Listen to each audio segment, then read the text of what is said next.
hakika wema na fadhili zitanifuata siku zote za maisha yangu. Kwa kuwa Bwana ni mchungaji wangu, yote aliyoniahidi nimeyaelewa. Sasa ninakiri hakika wema na fadhili zake zitanifuata siku zote za maisha yangu. Tunaomba uelewe neno wema, alafu uelewe fadhili. Mwanadamu anapokutendea wema, anakutendea na masharti. Mwingine anaweza akaja ili akupe, akataka rushwa ya ngono kwako. Mwingine atakuja anataka umfanyie kazi fulani ndo akusaidie. Mwingine atataka uabudu miungu yake. Wewe ni shahidi, kuna watu walitaka kabisa kukusaidia, lakini huo msaada waliweka masharti.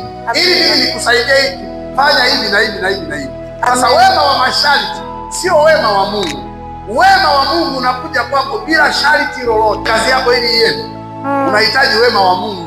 Pointi ya kumwamini, wema na fadhili zake zinakufuata. Neno fadhili ni kama neno mfadhili. Fadhili ni wema ambao mtu anatendewa bila kufanya chochote. Mtu tu anakutendea, sio kwamba umemfanyia kitu.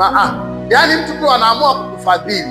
Ni wema ambao mtu anatendewa bila malipo. Unamtendea mtu bila kukulipa chochote. Kama uliwahi kwenda sehemu ukamfanyia mtu kazi, alafu akataka kukulipa, ukamwambia hivi, baki tu na hiyo hela, mimi leo nimejisikia nikusaidie, au nimejisikia nifanye kazi hiyo kule. Ukifanya hicho kitu, maana yake yule mtu umemfadhili. Na wanafunzi wanaosomaga unakuta yeye hana wazazi, and then anatokea mtu mmoja anaamua kumfadhili yule mtu au yule mwanafunzi, kumsomesha masomo yake yote, yaani kumsomesha ngazi zake zote. Yule mtu aliyemsomesha sio kwamba anamsomesha ili apate kitu kwa huyu mtu.